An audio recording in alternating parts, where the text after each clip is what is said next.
ನಮಸ್ಕಾರ ಎಲ್ರಿಗೂ. Welcome back to my channel Shrimati Naveena Kannada logs. ನಾನು ನಿಮ್ಮ ನವೀನ. ಎಲ್ಲರೂ ಹೇಗಿದ್ದೀರಿ? ಎಲ್ಲರೂ ಚೆನ್ನಾಗಿದ್ದೀರಿ ಅಂತ ಭಾವಿಸ್ತಾ ನಾನು ಇವತ್ತಿನ ಈ ವಿಡಿಯೋನ ಶುರು ಮಾಡ್ತಾ ಇದ್ದೀನಿ. ಇವತ್ತು ನಮ್ಮ ಮೈಸೂರು ಮನೆಯ ಹೋಮ್ ಟೂರ್ ಅಲ್ಲ, ದೇವ್ರ ಮನೆ ಟೂರ್ ಮಾಡೋಣ. ಹಾಗೇನೆ ಈಗ ದೀಪಾವಳಿ ಹಬ್ಬ ಹತ್ರ ಬರ್ತಾ ಇರೋದ್ರಿಂದ ಅದಕ್ಕೆ ಸಂಬಂಧಪಟ್ಟ ಒಂದು ಪುಟ್ಟ ವಿಡಿಯೋ ಇದಾಗಿರುತ್ತೆ. ಕುಬೇರ ಯಂತ್ರದ ಬಗ್ಗೆ ಈ ವಿಡಿಯೋದಲ್ಲಿ ತಿಳಿಸೋಣ ಅಂತ ಅನ್ಕೊಂಡಿದ್ದೀನಿ. ಯಾಕಂದರೆ ಕುಬೇರ ಯಂತ್ರನ ವರಮಹಾಲಕ್ಷ್ಮಿ ಹಬ್ಬದ ದಿನ ಮತ್ತು ಧನಲಕ್ಷ್ಮಿಯ ಪೂಜೆ, ಇವಾಗ ದೀಪಾವಳಿ ಬರುತ್ತಲ್ಲ, 2ನೇ ದಿನ ಧನಲಕ್ಷ್ಮಿ ಪೂಜೆ, ಅವತ್ತು ಆ ಕುಬೇರ ಯಂತ್ರನ ಬರೀಬೇಕು. ಅದಕ್ಕೋಸ್ಕರ ನಿಮಗೆಲ್ಲ ಯೂಸ್ ಆಗುತ್ತೆ. ಇನ್ನೇನು ಹಬ್ಬ ಇನ್ನೊಂದು 2-3 ದಿನದಲ್ಲಿ ಹತ್ರ ಇರೋದ್ರಿಂದ ಯಾರ್ಯಾರಿಗೆ ದೇವ್ರ ಮನೆಯಲ್ಲಿ ದೇವ್ರ ಪೂಜೆ ಆಸಕ್ತಿ ತುಂಬ ಇರುತ್ತೆ, ಅಥವಾ ಈ ಥರದ್ದು ಏನಾದರೂ ನಿಮ್ಮ ದೇವ್ರ ಮನೆಯಲ್ಲಿ ಹೊಸ್ದಾಗಿ ಏನಾದರೂ ಆ್ಯಡ್ ಮಾಡ್ಕೋಬೇಕು ಅಂತ ಇಷ್ಟ ಇರುತ್ತಲ್ಲ, ಅವರು ಖಂಡಿತ ಈ ವಿಡಿಯೋನ ನೋಡಿ. ಈ ಕುಬೇರ ಯಂತ್ರದಿಂದ ಮನೇಲಿ ಏನಾಗ್ಬಿಡುತ್ತೆ ಅಂತ ಕೇಳ್ಬೋದು ನೀವು. ಅದನ್ನೆಲ್ಲ ಮುಂದೆ ಹೋಗ್ತಾ ವಿಡಿಯೋದಲ್ಲಿ ಹೇಳ್ತೀನಿ. ಇವಾಗ ಸದ್ಯಕ್ಕೆ ಇವತ್ತು ಶುಕ್ರವಾರ, ಇವತ್ತೇ ದೇವ್ರ ಮನೆಯೆಲ್ಲ ಕ್ಲೀನ್ ಮಾಡ್ತಾ ಇದ್ದೀನಿ. ದೇವ್ರ ಮನೆಯೆಲ್ಲ ಕ್ಲೀನ್ ಮಾಡಿ ದೇವ್ರ ಪೂಜೆ ಮಾಡ್ತಾ ನಿಮಗೆ ಈ ವಿಚಾರಗಳ ಬಗ್ಗೆ ತಿಳಿಸ್ತಾ ಹೋಗ್ತೀನಿ. ಈ ವಿಡಿಯೋನ ಪೂರ್ತಿ ನೋಡಿ. ವಿಡಿಯೋ ಇಷ್ಟ ಆದರೆ ದಯವಿಟ್ಟು ಲೈಕ್, ಶೇರ್, ಕಮೆಂಟ್ ಮರಿಬೇಡಿ. ಮತ್ತು ನನ್ನ ಚಾನಲ್ನ ಸಬ್ಸ್ಕ್ರೈಬ್ ಮಾಡ್ಕೊಂಡು ನೋಡಿ ಅಂತ ಕೇಳ್ಕೊಳ್ತೀನಿ. ಹಂಗೆ ನೋಡಬೇಡಿ, ಸಬ್ಸ್ಕ್ರೈಬ್ ಮಾಡ್ಕೊಂಡು ನೋಡಿ. ವಿಡಿಯೋ ಇಷ್ಟ ಆದರೆ ನಿಮ್ಮ ಫ್ರೆಂಡ್ಸ್ ಫ್ಯಾಮಿಲಿಗೂ ಹೇಳಿ, ವಿಡಿಯೋ ಚೆನ್ನಾಗಿರುತ್ತೆ ನೋಡಿ, ಸಬ್ಸ್ಕ್ರೈಬ್ ಮಾಡ್ಕೊಳ್ಳಿ ಅಂತ ನನ್ನ ಪರವಾಗಿ ಕೇಳ್ಕೊಳ್ಳಿ ಅಂತ ಈ ವಿಡಿಯೋ ಮೂಲಕ ಕೇಳ್ಕೊಳ್ತೀನಿ ನಿಮಗೆ. ಇವಾಗ ಬನ್ನಿ, ದೇವ್ರ ಮನೆ ಕ್ಲೀನಿಂಗ್, ದೇವ್ರ ಪೂಜೆ ಮತ್ತು ಕುಬೇರ ಯಂತ್ರದ ಬಗ್ಗೆ ಇನ್ನಷ್ಟು ಮಾಹಿತಿಗಳನ್ನ ಕೊಡ್ತಾ ಹೋಗ್ತೀನಿ. ವಿಡಿಯೋನ ಪೂರ್ತಿ ನೋಡಿ ಅಂತ ಕೇಳ್ಕೊಳ್ತೀನಿ. ಇವತ್ತು ಶುಕ್ರವಾರ ನಾನು ದೇವ್ರ ಮನೆ ಕ್ಲೀನ್ ಮಾಡಿದ್ರೆ ಕಳಶದ ನೀರನ್ನು ನಾನು ಆಚೆ ಹಾಕಲ್ಲ. ಅದನ್ನು ಒಂದು ಬಾಕ್ಸಲ್ಲಿ ಸ್ಟೋರ್ ಮಾಡಿ ಇಟ್ಕೊಂಡು ನೆಕ್ಸ್ಟ್ ಡೇ ಹಾಕ್ತೀನಿ. ಯಾಕಂದರೆ ಶುಕ್ರವಾರ, ಮಂಗಳವಾರ, ಅಮಾವಾಸ್ಯೆ, ಹುಣ್ಣಿಮೆ ಈ ದಿನಗಳಲ್ಲಿ ಕಳಶದ ನೀರಾಗಲಿ ಮತ್ತು ವೀಳ್ಯದೆಲೆನಾಗಲಿ ಮನೆಯಿಂದ ಆಚೆ ಹಾಕಬಾರ್ದು ಅಂತ ಅಂತಾರೆ. ಅದಕ್ಕೆ ಒಂದು ಬಾಕ್ಸಲ್ಲಿ ಇಟ್ಕೊಂಡು ಅದನ್ನು ನೆಕ್ಸ್ಟ್ ಡೇ ತುಳಸಿ ಗಿಡಕ್ಕೆ ಹಾಕಿಬಿಡ್ತೀನಿ. ಅಥವಾ ಮನೆ ಹತ್ರ ಇನ್ನೇನಾದರೂ ಗಿಡ ಮರ ಇದ್ದರೆ ಅಲ್ಲಿಗೆ ಹಾಕ್ಕೊಳ್ಳಿ. ಯಾಕಂದರೆ ವೀಳ್ಯದೆಲೆ ಲಕ್ಷ್ಮೀ ಸ್ವರೂಪ, ಲಕ್ಷ್ಮಿನೇ ನಾವು ಆಚೆ ಹಾಕ್ದಂಗೆ ಅಂತ ಹೇಳ್ತಾರೆ. ಆ ಒಂದು ಸೆಂಟಿಮೆಂಟಿಂದ ನಾನು ನಿಜ ಹಾಕಲ್ಲ, ಈ ಥರ ಬಾಕ್ಸಿಗೆ ಸ್ಟೋರ್ ಮಾಡಿ ಇಟ್ಕೋತೀನಿ. ನೀವು ಕೂಡ, ನಿಮಗೂ ಇದೊಂದು ಟಿಪ್ಸ್ ಆಗುತ್ತೆ, ಫಾಲೋ ಮಾಡೋರು ಖಂಡಿತ ಫಾಲೋ ಮಾಡಿ ಅಂತ ಹೇಳ್ತೀನಿ. ಇನ್ನು ಡೀಪ್ ಕ್ಲೀನ್ ಮಾಡೋದ್ರ ಬಗ್ಗೆ ಹೇಳೋದಾದರೆ, ನಮ್ಮೆಲ್ಲ ಹೆಣ್ಮಕ್ಳಿಗೂ ಗೊತ್ತು ಅದೆಷ್ಟು ಕಷ್ಟದ ವಿಚಾರ ಅಂತ.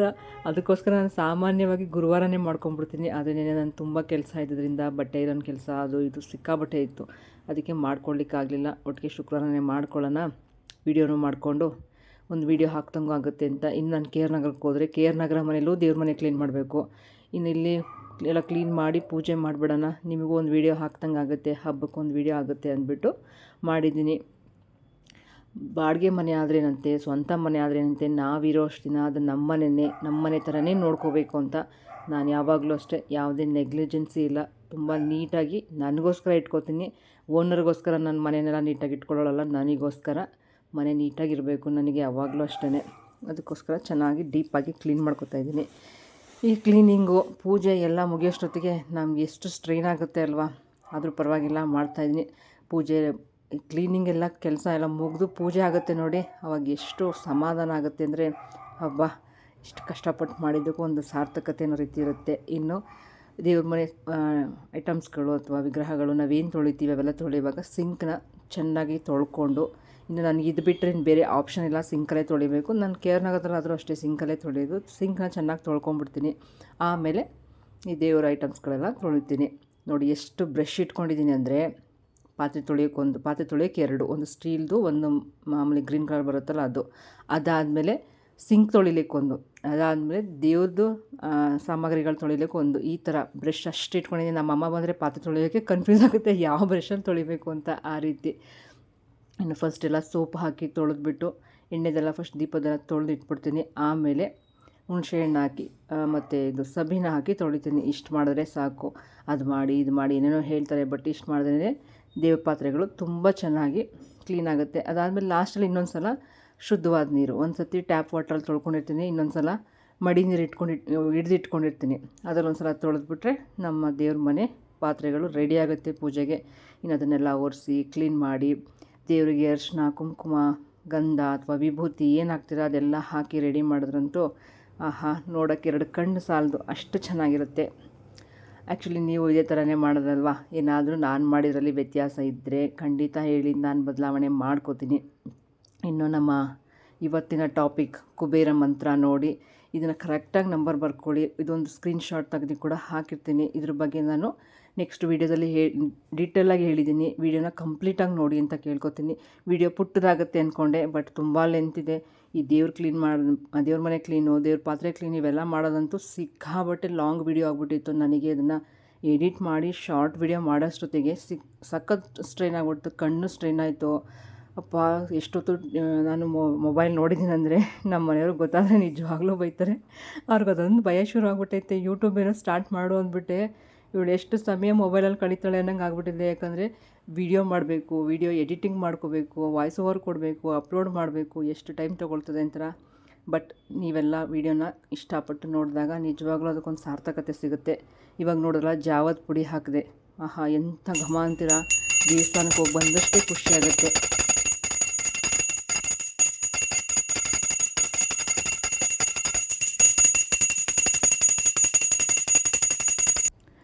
ನಾನು ಧೂಪದ ಬತ್ತಿ ಹಚ್ಚುತ್ತೀನಿ, ಬಟ್ ದೇವ್ರ ಮನೇಲಿ ಇಡಲ್ಲ. ಯಾಕಂದರೆ ಈ ದೇವ್ರ ಮನೇಲಿ ವೆಂಟಿಲೇಷನ್ ಇಲ್ಲ. ಅದಕ್ಕೋಸ್ಕರ ನಾನು ಈಚೆ ಇಟ್ಬಿಡ್ತೀನಿ, ತುಳಸಿ ಕಟ್ಟೆ ಹತ್ರ ಮತ್ತು ಮನೆ ಮುಂಬಾಗ್ಲ ಹತ್ರ ಇಟ್ಬಿಡ್ತೀನಿ. ನೋಡಿ ಇಲ್ಲೊಂದು ಮಿರಾಕಲ್ ನಡೆಯುತ್ತೆ. ನಂಗೆ ಭಾಳ ಇಷ್ಟ ಆಯಿತು, ಅದಕ್ಕೆ 2 ಸಲ ಹಾಕಿದ್ದೀನಿ ಇದನ್ನು. ನಾನು ದೇವರ ಹುಂಡಿಗೆ ದುಡ್ಡು ಹಾಕುವಾಗ ಆ ಹೂವು ಎರಡೂ ನನಗೆ ವರ ಕೊಟ್ಟಂಗೆ ರಾಘವೇಂದ್ರ ಸ್ವಾಮಿಯವರಿಂದ ಬೀಳ್ತು. ನಂಗೆ ನಿಜವಾಗ್ಲೂ ಖುಷಿ ಆಯಿತು. ಅಷ್ಟು ತನಕ ನಾನು ಮಾಡಿದ ಪೂಜೆಗೆ ಒಂದು ಸಾರ್ಥಕತೆ ಅನ್ನಿಸ್ತು. ನೋಡಿ ಪೂಜೆ ಎಲ್ಲ ಆದಮೇಲೆ ನಮ್ಮ ದೇವ್ರ ಮನೆ ಎಷ್ಟು ಚೆನ್ನಾಗಿ ಕಾಣಿಸ್ತಿದೆ ನೋಡೋಕ್ಕೆ, ಕಣ್ಣು ತುಂಬಿ ಬಂತು ಅಂತಾರಲ್ಲ, ಆಗ ಅನ್ನಿಸ್ತು ನನಗೆ ನಿಜ. ಇವಾಗ ನಾನು ನಮ್ಮ ದೇವ್ರ ಮನೆ ಪರಿಚಯ ಮಾಡ್ಕೊಡ್ತೀನಿ ನಿಮಗೆ, ಏನೇನಿದೆ ಅಂತ. ದೇವ್ರ ಮನೆ ಯಾಕೆ ಪರಿಚಯ ಮಾಡ್ಕೊಡ್ಬೇಕು ಅಂತಿದ್ದೀರಾ? ಇದೇ ನಮ್ಮ ಕುಬೇರ ಯಂತ್ರ ಆಯಿತಾ. ಇದನ್ನೇ ಹೇಗೆ ಬರೆಯೋದು ಏನು ಎತ್ತಾ ಇಲ್ಲ ನಿಮಗೆ ಬರಿತಾ ತೋರಿಸ್ತೀನಿ. ನಮ್ಮ ಮನೆಯ ಲಕ್ಷ್ಮಿ, ಪುಟ್ಟ ಗಣೇಶ, ಬೆಳ್ಳಿ ಗಣೇಶ ನಮ್ಮ ಮನೆ ದೇವರು. ವೆಂಕಟೇಶ್ವರ ಸ್ವಾಮಿ, ಲಕ್ಷ್ಮೀ ವೆಂಕಟೇಶ್ವರ ದೇವರು ನಮ್ಮ ಮನೆ ದೇವರು. ನನ್ನ ಆರಾಧ್ಯ ದೇವರು ರಾಘವೇಂದ್ರ ಸ್ವಾಮಿ. ಇಲ್ಲಿ ಬುಕ್ ಇಟ್ಕೊಂಡಿದ್ದೀನಿ, ಶನಿವಾರ ಬುಕ್ ಓದ್ತೀನಿ. ಅದರಲ್ಲೂ ಶ್ರಾವಣ ಮಾಸದಲ್ಲಿ ವೆಂಕಟೇಶ್ವರ ಸಹಸ್ರನಾಮ ಎಲ್ಲ ಓದ್ತಾ ಇರ್ತೀನಿ. ನನ್ನ ದೇವ್ರ ಮನೆ ಅಲಂಕಾರ ಎಲ್ಲ ಹೇಗಿದೆ ಏನು ಅಂತ ಕಮೆಂಟ್ ಮಾಡಿ ಆಯಿತಾ. ನೈವೇದ್ಯಕ್ಕೆ ಇವತ್ತು ಇಷ್ಟೆಲ್ಲ ರೆಡಿ ಮಾಡೋದ್ರಿಂದ ಏನೂ ಮಾಡಲಿಲ್ಲ, ಅದಕ್ಕೆ ಹಣ್ಣಿತ್ತು, ದಾಳಿಂಬೆ ಹಣ್ಣನ್ನೇ ಇಟ್ಟಿದ್ದೀನಿ. ಇನ್ನು ಇದೊಂದು ಗೋಲ್ಕ ನೋಡಿದ್ರಲ್ಲ ಅವಾಗಲೇ. ಪ್ರತಿ ವಾರದಲ್ಲಿ ನಾನು ಒಂದಿಷ್ಟು ದುಡ್ಡು ಅಂತ ಸ್ಟೋರ್ ಮಾಡ್ಕೊಳ್ತೀನಿ ಇದಕ್ಕೆ. ಏನಕ್ಕೆ ಅಂತ ಅಂದರೆ ನೆಕ್ಸ್ಟ್ ವರಮಹಾಲಕ್ಷ್ಮಿ ತನಕ ಮಾಡಬೇಕು ಅಂತ ಡಿಸೈಡ್ ಮಾಡಿದ್ದೀನಿ. ಈ ಸಲದಿಂದ ಈ ಥರ ಶುರು ಮಾಡಿದ್ದೀನಿ. ಸುಮಾರು ಆಗಿದೆ ಅನಿಸುತ್ತೆ ದುಡ್ಡು. ಒಟ್ಟಿಗೆ ವರಮಹಾಲಕ್ಷ್ಮಿಯಲ್ಲೇ ತೆಗಿಯೋಣ ಅಂದ್ಬಿಟ್ಟು ಇದನ್ನು ಓಪನ್ ಮಾಡಿಲ್ಲ. ಇಲ್ಲಿ ಅವಾಗಲೇ ನೋಡಿದ್ರಲ್ಲ ಗಂಧದ ಪುಡಿ ಮತ್ತು ಜಾವದ ಪುಡಿ ಯೂಸ್ ಮಾಡಿ ವಾರದ ದಿನ ಎಲ್ಲ ಅಂತೂ ತುಂಬ ಘಮ ಘಮ ಅಂತ ದೇವ್ರ ಮನೇಲಿ ಎಷ್ಟು ಚೆಂದ ಅನ್ನಿಸ್ತಿರ್ತದೆ ಗೊತ್ತಾ. ನಮ್ಮ ಪುಟ್ಟ ಕಳಶ, ನಾನೇನು ಕಾಯೇನು ಇಡೋಕ್ಕೆ ಹೋಗಲ್ಲ. ಏನಕ್ಕೆ ಅಂದರೆ ಕಾಯಿ ಒಂದೊಂದ್ಸಲ ಒಡೆದೋಗೋದು ಆ ಥರ ಎಲ್ಲ ಆಗ್ತಿರ್ತದೆ ಅಂದ್ಬಿಟ್ಟು ಸಿಂಪಲಾಗಿ ಈ ಥರ ಕಳಶ ಮಾಡಿಬಿಡ್ತೀನಿ. ಈ ಥರ ಸಿಂಪಲ್ಲಾಗಿ ಕಳಶ ಮಾಡ್ಕೋತೀನಿ. ಇದು ಕಳಶ ಅಮ್ಮ ಕೊಟ್ಟಿರೋದು, ನಮ್ಮಮ್ಮ ನನಗೋಸ್ಕರ ತಗೊಟ್ಟಿರೋದು ಪುಟಾಣಿ ಕಳಶ. ಸಾಕು ಇಷ್ಟೇ ಅಂತ ಇಟ್ಕೊಂಡಿದ್ದೀನಿ. ಇನ್ನು ಇಲ್ಲೊಂದು ವಿಶೇಷತೆ ತೋರಿಸ್ತೀನಿ ಬನ್ನಿ. ಈ ಪ್ಲೇಟ್ ನೋಡೋದ್ರಲ್ಲ, ಅವಾಗಲಿಂದ ನೋಡ್ತಾ ಇದ್ದೀರಾ, ತೊಳೆಯೋದೆಲ್ಲ ನೋಡ್ತಿದ್ರಿ. ಎಷ್ಟು ಚೆನ್ನಾಗಿದೆ ಅಲ್ವಾ, ಎಷ್ಟು ಕ್ಯೂಟಾಗಿ ಪುಟಾಣಿಗಿದೆ ಅಂದರೆ. ಇದ್ರ ಬೆಲೆ ಎಷ್ಟು ಗೊತ್ತಾ ನಿಮಗೆ? ಇದು ನಮ್ಮ ಅಜ್ಜಿ ನನಗೆ ಕೊಟ್ಟಿರೋದು. ಇದ್ರ ಬೆಲೆ ಒಂದು ಅವಾಗಿನ ಕಾಲದಲ್ಲಿ 50 ಪೈಸಾ ಅಂತೆ. ಈಗ 50 ಪೈಸಕ್ಕೆ ಬೆಲೆನೇ ಇಲ್ಲ. ಅವಾಗಿನ ಕಾಲದಲ್ಲಿ 50 ಪೈಸಾ. ಇದಕ್ಕೀಗ ಎಷ್ಟು ಹೇಳ್ಬೋದು ನೋಡಿ, ಒಂದು 200 250 ಹೇಳ್ತಾರೆ, ನನಗೆ ಗೊತ್ತಿಲ್ಲ. ಒಟ್ಟು ಅವಾಗ ನಮ್ಮ ಅಜ್ಜಿ ಹೇಳ್ತಾಯಿತ್ತು ಇದಕ್ಕೆ 50 ಪೈಸಾ ಅಷ್ಟೇ ಅಂದ್ಬಿಟ್ಟು. ಒಂದು ಮೆಮೊರಬಲ್ ಅದು ನನಗೆ. ಅದಕ್ಕೆ ನಮ್ಮ ಅಜ್ಜಿ ಕೊಟ್ಟ ತಕ್ಷಣ ಅದನ್ನ ಕಟ್ಟಿ ಅಟ್ಟದ ಮೇಲೆ ಹಾಕಿದೆ, ದೇವ್ರ ಮನೆಯಲ್ಲೇ ಯೂಸ್ ಮಾಡ್ತಾಯಿದ್ದೀನಿ. ತುಂಬ ಇಷ್ಟ ಆಯಿತು. ಈ ರೀತಿ ಇಟ್ಕೊಳ್ಳಿಕ್ಕೆ ಚೆನ್ನಾಗಿರುತ್ತೆ ಅಂದ್ಬಿಟ್ಟು ಉಪಯೋಗಿಸ್ತಾ ಇದ್ದೀನಿ. ಹಿಂಗಿದೆ ನನ್ನ ದೇವ್ರ ಮನೆ ಅಲಂಕಾರ. ದೇವ್ರು ನಿಮಗೂ ಒಳ್ಳೇದು ಮಾಡಲಿ ಅಂತ ದೇವ್ರ ಹತ್ರ ಬೇಡ್ಕೋತೀನಿ.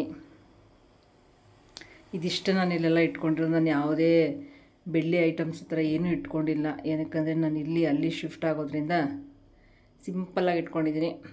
ಮತ್ತು ಕೇರ್ನಗರಕ್ಕೆ ಹೋದಾಗ ನನ್ನ ದೇವ್ರ ಮನೆ ಅದರ ರೀಅರೇಂಜ್ಮೆಂಟ್ ಎಲ್ಲ ಬೇರೆ ರೀತಿಯೇ ಇರುತ್ತೆ. ಇಷ್ಟ ಆಯಿತು ಅಂತ ಅಂದ್ಕೊಂಡಿದ್ದೀನಿ. ಕುಬೇರ ಯಂತ್ರದ ಬಗ್ಗೆ ಆಮೇಲೆ ಹೇಳ್ತೀನಿ. ಇವಾಗ ಸದ್ಯಕ್ಕೆ ಬನ್ನಿ ಅದನ್ನು ಬರಿಬೇಕು, ಯಾವ ರೀತಿ ಬರಿಬೇಕು, ಏನು ಎತ್ತ ಎಲ್ಲನೂ ನಿಮಗೆ ತಿಳಿಸ್ಕೊಡ್ತೀನಿ. ನಾನು ನಿಮಗೆ ಕುಬೇರ ಯಂತ್ರ ಬರೆಯೋದು ಹೆಂಗೆ ಅಂತ ಹೇಳ್ಕೊಡ್ತೀನಿ. ಆ್ಯಕ್ಚುಲಿ ಇದು ದೇವಸ್ಥಾನಗಳಲ್ಲಿ ಕುಬೇರ ಯಂತ್ರ ಅಂತಲೇ ಸಿಗುತ್ತಂತೆ. ಆದರೆ ನಾನು ಮನೆಯಲ್ಲೇ ಬರ್ಕೊಂಡು ಪೂಜೆ ಮಾಡ್ತಾಯಿದ್ದೀನಿ. ನೀವು ನಂತರನೇ ಬರ್ಕೊಂಡು ಪೂಜೆ ಮಾಡ್ತೀನಿ ಅನ್ನೋದಾದರೆ ಅಂಥವ್ರಿಗೆ ತೋರಿಸ್ತಾ ಇದ್ದೀನಿ. ಒಂದು ವೈಟ್ ಶೀಟ್ ತೊಗೊಳ್ಳಿ, ವೈಟ್ ಶೀಟೇ ಆಗಬೇಕು, ಬ್ಲೂ ಪೆನ್ ಅಂತ ಹೇಳ್ತಾರೆ. ನಾನು ಬ್ಲ್ಯಾಕಲ್ಲಿ ಬರ್ಕೊಂಡಿದ್ದೀನಿ, ಡಾರ್ಕಾಗಿ ಬರುತ್ತೆ ಅಂದ್ಬಿಟ್ಟು. ಈಗ ನಿಮಗೆ ಬ್ಲೂ ಪೆನ್ನಲ್ಲೇ ಬರೋದು ತೋರಿಸ್ತಿದ್ದೀನಿ. ಚೌಕಾಕಾರದಲ್ಲಿ ಶೀಟ್ ಇರಬೇಕು ಯಾವಾಗ್ಲೂ. ಇದು ಟ್ರಯಾಂಗಲ್ ಶೇಪ್ ಇದೆ, ಟ್ರಯಾಂಗಲ್ ಇರಬಾರ್ದು, ಕರೆಕ್ಟಾಗಿ ಸ್ಕ್ವೇರ್, 4 ಮೂಲೆ ಒಂದೇ ಸಮ ಇರಬೇಕು ಅಂತ ಅದೇ ಥರ ಕಟ್ ಮಾಡ್ಕೊಂಡಿದ್ದೀನಿ. ನಾನು ಇಲ್ಲಿಂದ ಇಲ್ಲಿಗೆ ಮಾರ್ಕ್ ಮಾಡ್ಕೊಂಡಿದ್ದೀನಿ. ಇದು 21 ಬರುತ್ತೆ, ಇಲ್ಲಿಂದ ಇಲ್ಲಿಗೆ 21 ಮಾಡ್ಕೊಂಡಿದ್ದೀನಿ. ಇದು ವೇಸ್ಟ್, ಇದು ಎಕ್ಸ್ಟ್ರಾ ಕಟ್ ಮಾಡಿಬಿಡ್ಬೇಕು. ಇವಾಗ ನಾನು 7ಕ್ಕೆ 7, 14, 21 ಈ ರೀತಿ ಚುಕ್ಕಿ ಇಟ್ಕೊಂಡಿದ್ದೀನಿ. ಇವಾಗ ಲೈನ್ಸ್ ಹಾಕೋದನ್ನು ಹೇಳ್ಕೊಡ್ತೀನಿ. ಇದು 3 ಲೈನ್ ಬರಬೇಕು. ಆಲ್ರೆಡಿ ನಾನು ಪೂಜೆ ಮಾಡುವಾಗ ನೋಡಿದ್ದೀರಾ ಕುಬೇರ ಯಂತ್ರ ಹೇಗಿರುತ್ತೆ ಅಂದ್ಬಿಟ್ಟು. ನಾನು ಇಷ್ಟೆಲ್ಲ ಹೇಳ್ಕೊಟ್ಟು ನಿಮ್ಗೆ ಏನಾದರೂ ಡೌಟ್ ಇದ್ದರೆ ಕಮೆಂಟ್ ಮಾಡಿ, ನಾನು ಅದರಲ್ಲಿ ನಿಮಗೆ ರಿಪ್ಲೈ ಮಾಡ್ತೀನಿ. ಯಾರಿಗೆ ಆಸಕ್ತಿ ಇದೆ ಅವ್ರು ಖಂಡಿತ ಬರ್ಕೊಂಡು ಪೂಜೆ ಮಾಡಿ. ಈ ಹಬ್ಬದಲ್ಲಿ ನಿಮ್ಗೆ ಈ ಹಬ್ಬದಲ್ಲಿ ಯೂಸ್ ಆಗಲಿ ಅಂತಲೇ ನಾನು ಸ್ವಲ್ಪ ಬೇಗನೆ ವಿಡಿಯೋ ಹಾಕ್ತಾಯಿದ್ದೀನಿ. ನನ್ನ ಬೇರೆ ವಿಡಿಯೋಗಳನ್ನು ಬಿಟ್ಟು ಈ ವಿಡಿಯೋನ ಹಾಕ್ತಾಯಿದ್ದೀನಿ. 3 ಕಾಲಮ್ ಬರಬೇಕು. ಟೋಟಲಾಗಿ 9 ಕಾಲಮ್ ಬರಬೇಕು. ಇಲ್ಲಿ 9 ಬಾಕ್ಸ್ಗಳು ಬರಬೇಕು. ಇದಂತಲ್ವಾ, ಇಲ್ಲಿ ಈ ಸೈಡ್ ಕೂಡ ಹಾಕೊಂಬಿಡಿ. ನಾನು ಲಾಸ್ಟಲ್ಲಿ ತೊಗೊಂಡಿದ್ದೀನಿ. ನನಗೆ ಬರೀಲಿಕ್ಕೆ ಆ್ಯಕ್ಚುಲಿ ಈಸಿ ಆಗಲಿ ಅಂತ ಮಾಡ್ಕೊಂಡಿದ್ದೀನಿ. ಇದನ್ನು ಯಾಕೆ ಮಾಡಬೇಕು, ಯಾಕೆ ಪೂಜಿಸ್ಬೇಕು ಅನ್ನೋದನ್ನು ಕಾಲಮ್ ಬರೆದ್ಬಿಟ್ಟು ಆಮೇಲೆ ಹೇಳ್ತೀನಿ ನಿಮಗೆ. ಎಲ್ಲ ಒಟ್ಟಿಗೆ ಹೇಳಿದ್ರೆ ಕನ್ಫ್ಯೂಸ್ ಆಗುತ್ತೆ, ಅದಕ್ಕೋಸ್ಕರ ಇವಾಗ ಹಾಕ್ಕೊಂಡೆ ಅಲ್ವಾ. 9 ಬಾಕ್ಸ್ ಬರಬೇಕು. ಹಿಂಗೆ 3 ಮತ್ತು ಹಿಂಗೆ 3, 9 ಬಾಕ್ಸು. ಈಗ ನಂಬರ್ ಯಾವ್ದು ಬರೀಬೇಕು ಅಂತ ಹೇಳ್ತೀನಿ, ಕರೆಕ್ಟಾಗಿ ನೋಡ್ಕೊಳ್ಳಿ. ಮತ್ತು ಇದನ್ನು ಸ್ಕ್ರೀನ್ಶಾಟ್ ತೊಗೊಂಡು ಇಟ್ಕೊಂಡು ನೀವು ನಂಬರ್ಗಳನ್ನ ಬರ್ಕೊಂಡು ಒಂದು ಒಳ್ಳೆ ಮನಸ್ಸಿಂದ ಶುರು ಮಾಡಿ. ಒಳ್ಳೇದಾಗಲಿ ಅಂತ ಖಂಡಿತ ದೇವರು ಒಳ್ಳೇದು ಮಾಡೇ ಮಾಡ್ತಾರೆ. ಈಗ 27, 22,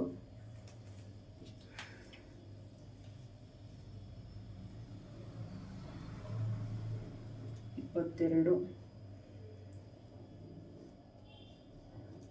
24, 20,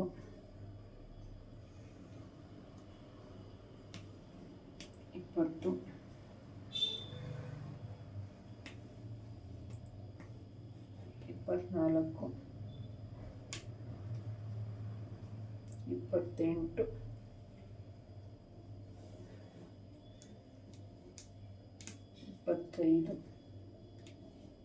28, 25 ನೋಡಿ, 26, 21. ಏನಪ್ಪ ಒಂದು ಕಡೆ 2 ಒಂಥರ ಇನ್ನೊಂದು ಕಡೆ 2 ಒಂಥರ ಬರಿತಿದ್ದೀನಿ ಅಂತ ಅನ್ಕೋಬೇಡಿ. ಬರೆಯುವಾಗ ಹಂಗೆ ಬರೆದಿದ್ದೀನಿ ಅಷ್ಟೇ. ಇದೇ ಥರನೇ ಬರಬೇಕು. ಈಗ ಫಸ್ಟ್ ಕಾಲಮ್ ನೀವು ಈ ರೀತಿ ಹೇಳ್ಕೊಂಡು ಹೋದ್ರೂ 27, 20, 25, 22, 24, 26, 23, 28, 21. ಈ ಕುಬೇರ ಯಂತ್ರದ ವಿಶೇಷತೆ ಏನಂದರೆ, ನೀವು ಈ ರೀತಿ ಕೂಡಿದ್ರೂ 72ನೇ ಬರುತ್ತೆ. 72 ಬರುತ್ತೆ. ನೀವು ಈ ಥರ ಸ್ಟ್ಯಾಂಡಿಂಗ್ ಲೈನಲ್ಲಿ ಮಾಡಿದ್ರೂ 72 ಇದೇ ಬರುತ್ತೆ. ಇದೇ ಇದರದ ವಿಶೇಷತೆ. ಅದಕ್ಕೋಸ್ಕರ ನಂಬರ್ಗಳನ್ನ ಎಲ್ಲೂ ಕನ್ಫ್ಯೂಸ್ ಮಾಡ್ಕೊಳ್ದಾಗೆ ಮತ್ತೆ ಹೇಳ್ತಿದ್ದೀನಿ, ಕೇಳ್ಕೊಳ್ಳಿ. ಕನ್ಫ್ಯೂಸ್ ಮಾಡ್ಕೊಳ್ದೆ ಬರೀರಿ. 27, 20, 25 ಇದು ಮೊದಲನೇ ಲೈನು, ಸ್ಲಿಪ್ಪಿಂಗ್ ಲೈನು. ಇದು 22, 24, 26. ನೆಕ್ಸ್ಟು 23, 28, 21. ನಾನು ಇನ್ನೂ ನೀಟಾಗಿ ಬರೆದು ಇದ್ರದ್ದು ಒಂದು ಫೋಟೋ, ಅಥವಾ ನಾನು ಪೂಜೆ ಮಾಡ್ತೀನಲ್ಲ ಅದ್ರದ್ದು ಒಂದು ಫೋಟೋ ಹಾಕ್ತೀನಿ, ತಮ್ಲೈನಲ್ಲೇ ಹಾಕ್ತೀನಿ. ಫಸ್ಟ್ ಇದರಲ್ಲೇ ಬರೋ ಹಂಗೇನೆ ಸ್ಕ್ರೀನ್ಶಾಟ್ ತೆಗೆದು ಅಥವಾ ಫೋಟೋ ತೆಗೆದು ಹಾಕಿರ್ತೀನಿ. ಬರ್ಕೊಳ್ಳಿ, ಪೂಜೆ ಮಾಡಿ, ತುಂಬ ಒಳ್ಳೆಯದಾಗುತ್ತೆ ಆಯಿತಾ. ನೆಕ್ಸ್ಟು ಇಷ್ಟು ಬರೆಯೋದು ಗೊತ್ತಾಯಿತು ಅಂತ ಅಂದ್ಕೊಳ್ತೀನಿ. ಇದನ್ನೇ ಯಾಕೆ ಬರ್ಕೋಬೇಕು, ಯಾಕೆ ಪೂಜೆ ಮಾಡಬೇಕು ಅಂತ ಇವಾಗ ಹೇಳ್ತೀನಿ. ಬನ್ನಿ. ಬೇರೆ ಯಂತ್ರ ಪೂಜೆನ ನಾನು ಸುಮಾರು 3 ವರ್ಷ ಅಥವಾ 5 ವರ್ಷದಿಂದ ಮಾಡ್ತಾ ಇದ್ದೀನಿ. ಆ್ಯಕ್ಚುಲಿ ಇದನ್ನು ನಾವು ವರಮಹಾಲಕ್ಷ್ಮಿ ಹಬ್ಬದ ದಿನ ಮತ್ತು ಇವಾಗ ದೀಪಾವಳಿನಲ್ಲಿ ಧನಲಕ್ಷ್ಮಿ ಪೂಜೆ ಮಾಡ್ತೀವಲ್ಲ ಅವತ್ತು ಬರ್ಕೋಬೇಕು. ಸಾಮಾನ್ಯವಾಗಿ ವರಮಹಾಲಕ್ಷ್ಮಿ ಹಬ್ಬದ ದಿನ ಬರೀಲಿಕ್ಕೆ ನಿಜ ಟೈಮ್ ಸಾಕಾಗಲ್ಲ. ನಿಮ್ಗಾಗುತ್ತೆ, ನನ್ನ ಮ್ಯಾನೇಜಬಲ್ ಅಂತಂದರೆ ಅವತ್ತು ಬರ್ಕೋಬೋದು. ಆದರೆ ಈಗ ಆಲ್ರೆಡಿ ನಾನು ವಿಡಿಯೋ ಆವಾಗ ನಾನು ಯೂಟ್ಯೂಬ್ ಸ್ಟಾರ್ಟ್ ಮಾಡಿರಲಿಲ್ಲ ಅಲ್ವಾ, ಇವಾಗ ಸ್ಟಾರ್ಟ್ ಮಾಡಿದ್ದೀನಲ್ಲ ಹೇಳ್ತೀನಿ. ಇವಾಗಲೂ ತುಂಬ ಒಳ್ಳೆಯದು ಧನಲಕ್ಷ್ಮಿ ಪೂಜೆ ದಿನ ನೀವು ಕುಬೇರ ಯಂತ್ರ ಬರ್ಕೊಂಡು ಪೂಜಿಸೋದ್ರಿಂದ ಒಳ್ಳೇದಾಗುತ್ತೆ. ಒಂದು ಪಾಸಿಟಿವಿಟಿ ಇಟ್ಕೊಳ್ಳಿ, ಒಳ್ಳೇದಾಗುತ್ತೆ ಅನ್ನೋ ಮನಸ್ಥಿತಿ ಇಟ್ಕೊಂಡು ಪೂಜೆ ಮಾಡಿ, ನಿಜವಾಗ್ಲೂ ಒಳ್ಳೇದಾಗುತ್ತೆ. ಫಿನಾನ್ಷಿಯಲಿ ನಿಮಗೆ ಸ್ವಲ್ಪ ಸುಧಾರಣೆ ಖಂಡಿತ ಬರುತ್ತೆ. ಆ್ಯಕ್ಚುಲಿ ನಾವು ಲಕ್ಷ್ಮೀ ಪೂಜೆ ಮಾಡೋದು ಲಕ್ಷ್ಮಿ ನಮಗೆ ಒಲಿಲಿ ಅಂತ. ಆ ಲಕ್ಷ್ಮಿ ಸ್ಥಿರವಾಗಿ ಇರಬೇಕು ಅಂದರೆ ನಾವು ಯಾವಾಗಲೂ ಕುಬೇರನ ಪೂಜೆ ಮಾಡಬೇಕಂತೆ. ಇದು ನನಗೆ ಗೊತ್ತಿರೋ ವಿಚಾರ, ನನಗೆ ಎಷ್ಟು ವಿಚಾರ ಗೊತ್ತೋ ಅದನ್ನು ಹೇಳ್ತಿದ್ದೀನಿ. ದಯವಿಟ್ಟು ಅನ್ಯಥಾ ಭಾವಿಸ್ಬೇಡಿ ಯಾರನ್ನು. ನಮ್ಮ ಮನೆಯಲ್ಲಿ ಲಕ್ಷ್ಮಿ ಸ್ಥಿರವಾಗಿರಬೇಕು ಅಂದರೆ ಕುಬೇರನ ಪೂಜೆ ಮಾಡಬೇಕು ಅಂತ ಹೇಳ್ತಾರೆ.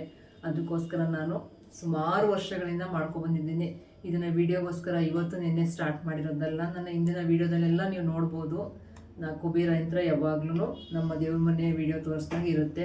ಇದನ್ನು ನಾನು ಕೇರ್ನಗರದಲ್ಲಿ ಇಟ್ಕೊಂಡು ಪೂಜೆ ಮಾಡ್ತಿದ್ದೆ. ಬಟ್ ಇಲ್ಲಿಗೆ ಶಿಫ್ಟ್ ಆದಮೇಲೆ ಇಲ್ಲಿಗೆ ತಂದಿದ್ದೀನಿ. ಯಾಕಂದರೆ ಅದನ್ನ ಪ್ರತಿದಿನ ಪೂಜೆ ಮಾಡಬೇಕು. ಅದರಲ್ಲೂ ಶುಕ್ರವಾರ ವಿಶೇಷವಾಗಿ ಈ ಥರ ಹೂವೆಲ್ಲ ಇಟ್ಟು 9ಕ್ಕೂ ಆದರೆ ಹೂವು ಇಡಿ, 9 ಕಾಲಮ್ಗೂ ಹೂವಿಟ್ಟು ಪೂಜೆ ಮಾಡಿ. ಆಗಲಿಲ್ಲ ಅಂದರೆ ಒಂದು ಹೂವು ಇಟ್ಟು ಪೂಜೆ ಮಾಡಿದ್ರೂ ಭಕ್ತಿಯಿಂದ ದೇವ್ರಿಗೆ ಸಲ್ಲುತ್ತೆ.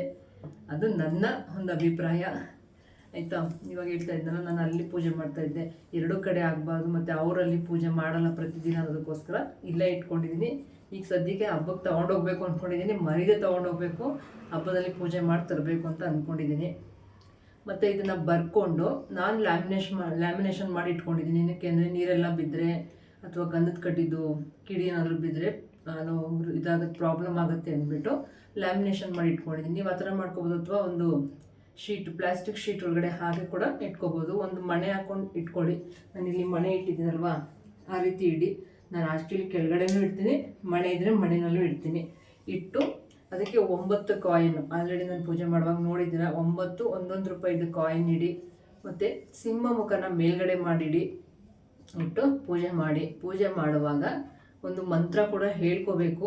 ಆ್ಯಕ್ಚುಲಿ 108 ಸಲ ಹೇಳ್ಕೋಬೇಕು. ನಿಮ್ಗೆ ಹೇಳ್ಕೊಳಕ್ಕಾಗಲಿಲ್ಲ ಅಂದರೆ ಅದು ಯೂಟ್ಯೂಬಲ್ಲಿ ಹೆಸರು ಹೊಡೆದ್ರೆ ಕುಬೇರ ಲಕ್ಷ್ಮಿ ಮಂತ್ರ ಅಂತ ಹೊಡೆದ್ರೆ ಬರುತ್ತೆ. ಕೇಳ್ಕೊಡಿ. ಅಕಸ್ಮಾತ್ ನಿಮಗೆ ಹೇಳೋಕ್ಕಾಗ, ನಾನು ಇವಾಗ ಹೇಳ್ಕೊಡ್ತೀನಿ ಏನು ಮಂತ್ರ ಅಂದ್ಬಿಟ್ಟು. ನಿಮ್ಗೆ ಅಕಸ್ಮಾತ್ ನಮ್ಗೆ ಹೇಳೋಕ್ಕೆ ಬರಲ್ಲಪ್ಪ, ಯಾಕಂದರೆ ಅದೆಲ್ಲ ತುಂಬ ಸ್ಪಷ್ಟವಾಗಿ ಉಚ್ಚಾರಣೆ ಮಾಡಬೇಕು. ನಾವು ಯಾವುದೇ ದೇವ್ರದ್ದು ಸ್ತೋತ್ರ ಮಂತ್ರ ಏನೇ ಹೇಳ್ತೀವಿ ಅಂದ್ರೂ ಏನೋ ನಮ್ಗೆ ಗೊತ್ತಿಲ್ವೋ ಹೆಂಗೆಂಗೋ ಹೇಳ್ಬಿಡೋದಲ್ಲ. ಅದರಿಂದ ಒಂದು ದೋಷ ಏನಕ್ಕೆ ಅಲ್ವಾ ನಮಗೆ ಗೊತ್ತಿದ್ರೆ ಸ್ಪಷ್ಟವಾಗಿ ಹೇಳೋಣ. ಗೊತ್ತಿಲ್ವಾ, ನಮಗೋಸ್ಕರ ಅಂತಲೇ ಟೆಕ್ನಾಲಜಿ ಇದೆ, ಅದನ್ನು ಯೂಸ್ ಮಾಡ್ಕೊಳ್ಳೋಣ. ಏನಂತೀರಿ ಅಲ್ವಾ? ಇವಾಗ ನಾನು ಕೂಡ ಇಷ್ಟು ದಿನ ಹೇಳಿದ್ರು ನನಗೆ ಗೊತ್ತಿದ್ರು ಬರೆದಿಟ್ಕೊಂಡಿದ್ದೀನಿ. ನಿಮಗೆ ಕರೆಕ್ಟಾದ ಸರಿಯಾದ ಮಾಹಿತಿ ಕೊಡಬೇಕು. ಸುಮ್ಮನೆ ಯೂಟ್ಯೂಬಲ್ಲಿ ಅದೊಂದು ವಿಡಿಯೋ ಬೇಕು ಅನ್ನೋದಕ್ಕೋಸ್ಕರ ಮಾಡಲಿಕ್ಕಾಗಲ್ಲ. ಕರೆಕ್ಟಾಗಿ ಒಂದು ವಿಚಾರನ ತಿಳಿಸ್ಬೇಕು ಅನ್ನೋದಕ್ಕೋಸ್ಕರ ನಾನೆಲ್ಲ ಬರೆದಿಟ್ಕೊಂಡಿದ್ದೀನಿ. ಹೇಳ್ತೀನಿ, ಇವಾಗ ಮಂತ್ರ ಹೇಳ್ತೀನಿ, ಕೇಳಿಸ್ಕೊಳ್ಳಿ. ನಿಮಗೆ ಆದರೆ ಈ ಮಂತ್ರನ ಪಠನೆ ಮಾಡಿ. ಆಗಲಿಲ್ವಾ, ನಾನು ಹೇಳೋದ್ನಲ್ಲ, ಸಿಗುತ್ತೆ, ಹಾಕ್ಕೊಳ್ಳಿ. 108 ಸಲ, ಅದರಲ್ಲೂ ಶುಕ್ರವಾರ ಹಾಕ್ಕೊಂಡು ಕೇಳಿ. ಪ್ರತಿದಿನ ಕೇಳಬೇಕು ಅಂತಾರೆ, ಪ್ರತಿದಿನ ಪೂಜೆ ಮಾಡಬೇಕು ಅಂತಾರೆ. ಬಟ್ ನಾವು ಮನುಷ್ಯರೇ, ನಮಗೂ ಸಮಯ ಆ ಕಡೆ ಈ ಕಡೆ ಆಗೇ ಆಗುತ್ತೆ. ನಮ್ಗೆ ಯಾವಾಗ ಆಗುತ್ತೆ ಆವಾಗ ಭಯ ಭಕ್ತಿಯಿಂದ ಪೂಜೆ ಮಾಡೋಣ. ನನಗಂತೂ ಶುಕ್ರವಾರದ ಪೂಜೆ ತುಂಬಾ ಇಷ್ಟ. ಬೇರೆ ಎಲ್ಲ ದಿನಕ್ಕಿಂತಲೂ ಶುಕ್ರವಾರ ನಂಗೆ ತುಂಬ ಇಷ್ಟ. ತುಂಬ ವರ್ಷಗಳಿಂದ ಶುಕ್ರವಾರ ಪೂಜೆ ಮಾಡ್ತೀನಿ ನಾನು. ಶನಿವಾರನೂ ಅಷ್ಟೇ, ಮನೆ ದೇವ್ರ ವಾರ ಪೂಜಿಸ್ತೀವಿ. ಅದಕ್ಕೆ ಅದ್ರ ಜೊತೆಗೆ ಇದನ್ನು ಆ್ಯಡ್ ಮಾಡ್ಕೊಂಡೆ. ಶುಕ್ರವಾರ ಪೂಜೆ ಹೆಂಗೂ ಮಾಡ್ತಾಯಿದ್ದೆ, ಅವಾಗ ನನಗೆ ಈ ವಿಚಾರ ಅವಾಗ ತಿಳಿಯಿತು. ಅವಾಗಲಿಂದ ಕುಬೇರ ಮಂತ್ರನೂ ಕೂಡ ಪೂಜಿಸೋದಕ್ಕೆ ಸ್ಟಾರ್ಟ್ ಮಾಡಿದ್ದೀನಿ. ಇವಾಗ ಮಂತ್ರ ಹೇಳ್ತೀನಿ, ಮಂತ್ರನ ಗಮನ ಇಟ್ಟು ಕೇಳಿ, ನೀವು ಬರ್ಕೊಳ್ಳಿ. ನಿಮಗೆ ಮಂತ್ರ ಹೇಳೋ ಅಭ್ಯಾಸ ಇದೆ ಅನ್ನೋದಾದರೆ ಬರ್ಕೊಳ್ಳಿ, ಆಯಿತಾ? ಇವಾಗ ಹೇಳ್ಕೊಡ್ತೀನಿ, ಸ್ಪಷ್ಟವಾಗಿ ಉಚ್ಚಾರಣೆನ ಕೇಳಿಸ್ಕೊಳ್ಳಿ. ಓಂ ಯಕ್ಷಾಯ ಕುಬೇರಾಯ ವೈಶ್ರವಣಾಯ ಧನಧಾನ್ಯಾಧಿಪತಯೇ ಧನಧಾನ್ಯ ಸಮೃದ್ಧಿಮೆ ದೇಹಿ ದಾಪಯ ಸ್ವಾಯ. ಇದಿಷ್ಟು ಕುಬೇರ ಮಂತ್ರ, ಕುಬೇರ ಲಕ್ಷ್ಮಿ ಮಂತ್ರ. ಇದನ್ನು 108 ಸಾರಿ ನಾವು ಪಠನೆ ಮಾಡಬೇಕು. ಆದರೆ ನಿಮಗೆ ಹೇಳಿ ತುಂಬ ಚೆನ್ನಾಗಿರ್ತದೆ. ಇದು ನಿಮಗೆ ಹೇಳಲಿಕ್ಕಾಗಲಿ ಅಂದರೆ ಕೇಳಿ, ನಿಜವಾಗ್ಲೂ ಕೇಳಲಿಕ್ಕೆ ತುಂಬ ಚೆನ್ನಾಗಿದೆ. 108 ಸತಿನ, ಅದಕ್ಕೆ ನಾನು 180 ಸಲ ಬೇಕಿರೋ ನಾವು ಕೇಳ್ಬೋದು. ಓಂ ಯಕ್ಷಾಯ ಕುಬೇರಾಯ ವೈಶ್ರವಣಾಯ ಧನಧಾನ್ಯಾಧಿಪತಯೇ ಧನಧಾನ್ಯ ಸಮೃದ್ಧಿಮೇ ದೇಹಿ ದಾಪಾಯ ಸ್ವಾಯ ಅಂತ ಬರುತ್ತೆ. ತುಂಬ ಚೆನ್ನಾಗಿದೆ, ಕೇಳಿ. ಅಲ್ಲದೆ ಈ ಸಲ ಅಮಾವಾಸ್ಯೆ ಸೋಮವಾರನೇ ಶುರು ಆಗುತ್ತೆ ಅಂತ ಹೇಳ್ತಾರೆ. ಸೋಮವಾರ ಸಂಜೆಯಿಂದ ಮಂಗಳವಾರ ಸಂಜೆವರೆಗೆ. ನಾವಂತೂ ಮಂಗಳವಾರನೇ ಪೂಜೆ ಮಾಡೋದು, ಮಂಗಳವಾರ ಬೆಳಿಗ್ಗೆ ಪೂಜೆ ಮಾಡ್ತೀನಿ. ನೀವು ಆ ಸಮಯದಲ್ಲಿ ಒಂದು ಒಳ್ಳೆಯ ಸಮಯನ ನೋಡಿ, ಯಮಗಂಡ ಕಾಲ ಅದು ಇದು ಹೇಳ್ತಾರೆ ಅಲ್ವಾ, ಆ ಸಮಯನ ನೋಡಿಕೊಂಡು ಒಂದು ಒಳ್ಳೆಯ ಸಮಯದಲ್ಲಿ ಕುಬೇರ ಯಂತ್ರ ಬರ್ಕೊಂಡು ಪೂಜೆ ಮಾಡಿ 9 ಒಂದೇ ರೀತಿಯಾದಂಥ ಕಾಯಿನ್ಗಳನ್ನ ಇಟ್ಕೊಳ್ಳಿ. ಸಿಂಹ ಮುಖನ ಮೇಲ್ ಮಾಡಿ ಅದಕ್ಕೆ ಅರಿಶಿನ, ಕುಂಕುಮ ಮತ್ತು ಹೂವು, ಸೇವಂತಿಗೆ ಹೂವು ಇದೆ. ಸೇವಂತಿಗೆ ಹೂವು ನಿಮ್ಮ ಮನೇಲಿ ಯಾವುದಿದೆ, ನಾನು ದೇವರಿಗೆ ಇದೇ ಅದೇ ಹೂವು ಅಂತ ನಾನು ಯಾವತ್ತೂ ಭೇದ ಮಾಡೋದಿಲ್ಲ. ನಾವೇನು ಪ್ರೀತಿಯಿಂದ ಅರ್ಪಿಸ್ತೀವಿ, ಭಕ್ತಿಯಿಂದ ಅರ್ಪಿಸ್ತೀವಿ, ಅದೆಲ್ಲವೂ ದೇವರಿಗೆ ಸಮರ್ಪಣೆನೇ ಅಂತಲೇ ನಾನು ಅಂದ್ಕೊಳ್ಳೋದು. ನಿಮ್ಗೆ ಯಾವ ಹೂವು ಇರುತ್ತೆ ಅದನ್ನು ಇಟ್ಟು ಪೂಜೆ ಮಾಡಿ. ನೀವೇನೇ ಪೂಜೆ ಮಾಡಿದ್ರು ದಯವಿಟ್ಟು ಭಕ್ತಿಯಿಂದ ಮಾಡಿ ಅಷ್ಟೇ. ಅವಾಗ ನಿಜವಾಗ್ಲೂ ದೇವರು ನಮಗೆ ಏನು ಸಲ್ಲಬೇಕು, ಎಷ್ಟು ಒಳ್ಳೇದನ್ನು ಮಾಡಬೇಕು, ಖಂಡಿತ ದೇವ್ರು ನಮಗೆ ಒಳ್ಳೇದು ಮಾಡೇ ಮಾಡ್ತಾರೆ. ಆ ನಂಬಿಕೆ ಇಟ್ಟು ಪೂಜೆ ಮಾಡಿ. ಬರೀ ದುಡ್ಡಿಗೋಸ್ಕರ ಅಂತಲ್ಲ, ಮನೇಲಿ ಸುಖ ಶಾಂತಿ ಇವೆಲ್ಲ ಇರಬೇಕು. ಅದಿಲ್ಲದೆ ಏನಿದ್ರೆ ಏನು ಪ್ರಯೋಜನ ಅಲ್ವಾ? ಅದಕ್ಕೋಸ್ಕರ ಪೂಜೆ ಮಾಡಿ. ಈ ವಿಡಿಯೋ ನಿಜವಾಗ್ಲೂ ನಿಮ್ಮೆಲ್ಲರಿಗೂ ಯೂಸ್ ಆಯಿತು ಅಂತ ಅಂದ್ಕೊಳ್ತೀನಿ. ಇದ್ರ ಬಗ್ಗೆ ಇನ್ನೇನಾದರೂ ನಿಮಗೆ ಡೌಟ್ಸ್ ಇದ್ದರೆ ಕೇಳಿ. ಯಾರು ಕೇಳಲ್ಲ ಅಂತ ನನಗೆ ಗೊತ್ತು, ಯಾರು ಕಮೆಂಟ್ ಹಾಕಲ್ಲ ಅಂತ ನನಗೆ ಗೊತ್ತು. ನಿಮ್ಗೆ ಯೂಸ್ ಆಗಲಿ ಅಂತ ಹಾಕಿದ್ದೀನಿ ಈ ವಿಡಿಯೋನ. ನಾನಂತೂ ಪೂಜೆ ಮಾಡ್ತೀನಿ, ಯಾರು ಮಾಡ್ತಿರೋ ಬಿಡ್ತಿರೋ, ನನಗಂತೂ ದೇವ್ರ ಪೂಜೆ ಅಂದರೆ ತುಂಬ ಇಷ್ಟ. ನಾನು ತುಂಬ ಇನ್ಸ್ಪೈರ್ ಆಗಿ ನಾನು ಈ ಪೂಜೆನ ಶುರು ಮಾಡಿದ್ದು. ಇವಾಗಲೂ ಮಾಡ್ತೀನಿ, ಮುಂದೆ ನನಗೆ ಎಷ್ಟು ದಿನ ಸಾಧ್ಯ ಆಗುತ್ತೆ ಅಷ್ಟು ದಿನ ಮಾಡ್ತಾನೇ ಇರ್ತೀನಿ. ಆದರೆ ಅದನ್ನು ಜೋಪಾನವಾಗಿ ಇಟ್ಕೊಳ್ಳಿ. ಇವಾಗ ಬರೆದ್ರೆ ನೀವು ಮತ್ತೇನು ವರಮಹಾಲಕ್ಷ್ಮಿ ಹಬ್ಬಕ್ಕೆ ಬರೀಲಿಕ್ಕಾಗೋದು. ವರ್ಷಕ್ಕೆ 2 ಸಲ ಅಂತ ಹೇಳ್ತಾರೆ, ಕೆಲವರು 3 ಸಲ ಅಂತ ಅಕ್ಷಯ ತೃತೀಯನಲ್ಲೂ ಮಾಡ್ಬೋದು ಅಂತಾರೆ. ಅದು ನನಗೆ ಅಷ್ಟು ಗೊತ್ತಿಲ್ಲ. ನನಗೆ ಗೊತ್ತಿರೋಂಗೆ ಈ ಹಬ್ಬದಲ್ಲಿ ಮತ್ತು ವರಮಹಾಲಕ್ಷ್ಮಿ ಹಬ್ಬದಲ್ಲಿ 2 ಟೈಮಲ್ಲಿ ಒಂದು ಸಲ ಬರಿಬೋದು ಅಂತ. ಇವಾಗ ಬರ್ಕೊಳ್ಳಿ. ಏನಾದ್ರು ಸಮಸ್ಯೆ ಇದ್ದರೆ ವರಮಹಾಲಕ್ಷ್ಮಿ ಬರ್ಕೊಳ್ಳೋರಂತೆ, ಆವಾಗ ಫ್ರೀ ಇದ್ದರೆ ಬರ್ಕೊಳ್ಳಿ. ನನ್ನ ಪ್ರಕಾರ ಅದಾಗಲ್ಲ ಅನ್ಕೋತೀನಿ. ನಾನಂತೂ ವರಮಹಾಲಕ್ಷ್ಮಿಗೆ ಬರ್ದಿದ್ದೀನಿ. ಇನ್ನು ಸೋಮವಾರ ಸಂಜೆ 3:30 ಅನಿಸುತ್ತೆ, 3:30ಇಂದ ಮಂಗಳವಾರ 5:45 ತನಕ ಏನೋ ಅಮಾವಾಸ್ಯೆ ಇರೋದಂತೆ. ಪೂಜೆ ಮಾಡೋದು ಸಂಜೆ ಪೂಜೆ ಮಾಡೋದು ಸೋಮವಾರ ಮಾಡಬೇಕು, ಮಂಗಳವಾರ ಪೂಜೆ ಮಾಡಿದ್ರೆ ಸಂಜೆ ಮಾಡಿದ್ರೆ ಸಲ್ಲಲ್ಲ ಅಂತಾರೆ. ಆದರೆ ನನ್ನ ಪ್ರಕಾರ ದೇವ್ರ ಪೂಜೆ ಯಾವಾಗ ಬೇಕಾದರೂ ಮಾಡಬಹುದು ಅನ್ನೋದು. ಆದರೆ ಅಮಾವಾಸ್ಯೆ ಹುಣ್ಣಿಮೆ ಮಾತ್ರ ಆ ಟೈಮಿಂಗ್ಸೇ, ಅದರೊಳಗಡೆ ಮಾಡಬೇಕು. ನಾನಂತೂ ಮಂಗಳವಾರ ಬೆಳಿಗ್ಗೆ ಪೂಜೆ ಮಾಡ್ತಿದ್ದೀನಿ. ಆದರೆ ಬ್ರಾಹ್ಮಿ ಮುಹೂರ್ತದಲ್ಲಿ ಮಾಡಿ ನಾನಂತೂ ಆದರೆ ಮಾಡ್ತೀನಿ. ಇಲ್ಲಿಂದ ಅಲ್ಲಿಗೆ ಹೋಗಿ ನಾನು ಮನೆ ಕೆಲಸ ಎಲ್ಲ ಮಾಡ್ಕೊಂಡು ನಂಗೆ ಸ್ವಲ್ಪ ಕಷ್ಟನೇ. ಈ ಸಲ ವರಮಹಾಲಕ್ಷ್ಮಿ ಹಬ್ಬದಲ್ಲಿ ಅದೇ ಥರ ಟೆನ್ಷನ್ ಮಾಡಿಕೊಂಡು ಇಡೀ ರಾತ್ರಿ ಎಚ್ಚರಾಗಿದ್ದು, ಹಬ್ಬ ಮಾಡೋಷ್ಟೊತ್ತಿಗೆ ನೆಕ್ಸ್ಟ್ ಡೇ ಎನರ್ಜಿನೇ ಹೊರಟೋಯ್ತು. ಮಾತ್ರೆ ತಗೊಳ್ಳೋದು, ಹುಷಾರು ತಪ್ಪಿದ್ದು ಸಿಕ್ಕಾಬಟ್ಟೆ. ನನಗಂತೂ ಈ ಸಲ ತುಂಬ ಬೇಜಾರಾಗಿ ಹೋಗ್ಬಿಟ್ಟಿದೆ. ಹಬ್ಬ ಮಾಡಿದಾಗ ಯಾಕೆ ಇಷ್ಟೊಂದು ಸ್ಟ್ರೆಸ್ ಮಾಡ್ಕೊಂಡು ಹಬ್ಬ ಮಾಡಬೇಕು ಅಂತ ಅನ್ನಿಸ್ಬಿಡ್ತು. ನಾವು ಮಾಡೋದೇ ನಮ್ಮ ಮನುಷ್ಯನ ಶಾಂತಿಗೆ, ಒಂದು ನೆಮ್ಮದಿಗೆ ಪೂಜೆ ಮಾಡ್ತೀವಿ. ಆದರೆ ಈ ರೀತಿ ಆಗ್ಬಿಡ್ತಲ್ಲ ಅಂತ. ಅದಕ್ಕೆ ಇನ್ನು ಮೇಲೆ ಯಾವುದೇ ಹಬ್ಬ ಮಾಡಿದ್ರು ಇದೇ ಟಾರ್ಗೆಟ್ ಇಟ್ಕೊಂಡು ಇದೇ ಟೈಮಿಂಗ್ ಹತ್ರ ಮಾಡೋದೇ ಬೇಡ. ಆರಾಮಾಗಿ ಪೀಸ್ಫುಲ್ಲಾಗಿ ಪೂಜೆ ಮಾಡೋಣ ಅಂತ ಅಂದ್ಕೊಂಡಿದ್ದೀನಿ. ನೋಡೋಣ ಯಾವಾಗ ಪೂಜೆ ಮಾಡ್ತೀನಿ. ನಾನು ಪೂಜೆ ಮಾಡಿದಾಗ ಖಂಡಿತ ಆ ವಿಡಿಯೋನು ಕೂಡ ಅಪ್ಲೋಡ್ ಮಾಡ್ತೀನಿ. ಇನ್ನು ನೆಕ್ಸ್ಟ್ ನನ್ನ ಹಬ್ಬದ ವಿಡಿಯೋಗಳು, ಆಯುಧ ಪೂಜೆ ಹಬ್ಬದ ವಿಡಿಯೋಸು ಬ್ಯಾಲೆನ್ಸ್ ಇದೆ. ಅದನ್ನು ಹಾಕ್ಬಿಡ್ಬೇಕು. ನನಗೆ ಹಾಕೋಕ್ಕಾಗ್ತಿಲ್ಲ. ಸ್ವಲ್ಪ ಆವಾಗಲೇ ಹಿಂದಿನ ವಿಡಿಯೋದಲ್ಲಿ ಹೇಳಿದ್ದೀನಿ, ಸ್ವಲ್ಪ ಹೆಲ್ತ್ ಇಶ್ಯೂಸ್ ಇರೋದ್ರಿಂದ ಅಂತ. ಏನು ಹೆಲ್ತ್ ಇಶ್ಯೂಸು ಅದ್ರ ಬಗ್ಗೆ ಎಲ್ಲ ನಾನು ನೆಕ್ಸ್ಟ್ ಬರೋ ವಿಡಿಯೋಗಳಲ್ಲಿ ಅದ್ರ ಬಗ್ಗೆ ಹೇಳ್ತಾ ಹೋಗ್ತೀನಿ. ಈಗ ಸದ್ಯಕ್ಕೆ ಈ ವಿಡಿಯೋನ ನೋಡಿದ್ದಕ್ಕೆ ಎಲ್ರಿಗೂ ತುಂಬ ಧನ್ಯವಾದಗಳು. ಆ ದೇವರು ಲಕ್ಷ್ಮಿ ಕುಬೇರ ಎಲ್ಲರೂ ನಿಮಗೆ ಒಳ್ಳೇದು ಮಾಡಲಿ. ಲಕ್ಷ್ಮಿನೂ ನಿಮಗೆ ಒಲಿಲಿ. ಕುಬೇರನಿಂದ ಲಕ್ಷ್ಮಿ ನಿಮ್ಮ ಮನೆಯಲ್ಲಿ ಸ್ಥಿರಸ್ಥಾಯಿಯಾಗಿ ಇರೋಂಗೆ ಮಾಡಲಿ. ತಾಯಿಯ ಆಶೀರ್ವಾದ ನಿಮಗಿರಲಿ. ನನ್ನ ನೆಚ್ಚಿನ ದೇವರು ಲಕ್ಷ್ಮಿ. ದುಡ್ಡಿಗೋಸ್ಕರ ಅಂತಲ್ಲ, ನನ್ನನ್ನು ಬಿಟ್ಟರೆ ನಮ್ಮ ಮನೆಯಲ್ಲಿ ಇರ್ತಕ್ಕಂಥ ಒಬ್ಬಳು ನನ್ನ ಸ್ಥಾನದಲ್ಲಿ ಇರ್ತಕ್ಕಂಥ ವ್ಯಕ್ತಿ ಅನ್ನೋ ಥರ ನಾನು ನೋಡ್ತೀನಿ. ಇನ್ನೊಂದು ಮುತ್ತೈದೆ ಅನ್ನೋ ಥರ ನೋಡ್ತೀನಿ ನಾನು. ನಂಗೆ ಭಾಳ ಇಷ್ಟ ದೇವ್ರಂದರೆ. ದುಡ್ಡಿಗಂತೂ ಅಲ್ಲ, ಬಟ್ ಏನೋ ಗೊತ್ತಿಲ್ಲ, ನನಗೆ ಒಂಥರ ಅಟ್ರಾಕ್ಷನ್ ಆ ದೇವರು ಅಂದರೆ. ಅದಕ್ಕೆ ಪೂಜಿಸ್ತೀನಿ. ಆ ದೇವ್ರು ನಿಮಗೆಲ್ಲರೂ ಒಳ್ಳೇದು ಮಾಡಲಿ. ಅಡ್ವಾನ್ಸಾಗಿ ಎಲ್ರಿಗೂ ದೀಪಾವಳಿ ಹಬ್ಬದ ಶುಭಾಶಯಗಳನ್ನ ಹೇಳ್ತಾ ಇದ್ದೀನಿ. ನಿಮ್ಮ ಮನ ಬೆಳಕಿನಿಂದ ಕೂಡಿರಲಿ. ಮನೇಲಿರೋ ಎಲ್ರಿಗೂ ಒಳ್ಳೇದಾಗಲಿ. ಎಲ್ಲರೂ ಚೆನ್ನಾಗಿರಿ. ದೇವರ ಆಶೀರ್ವಾದ ಸದಾ ನಿಮ್ಮ ಜೊತೆ ಇರಲಿ ಅಂತ ಕೇಳ್ಕೊಳ್ತಾ ನನ್ನ ಈ ವಿಡಿಯೋನ ನೋಡಿದ್ದಕ್ಕೆ ನಿಮ್ಮೆಲ್ರಿಗೂ ಧನ್ಯವಾದಗಳು.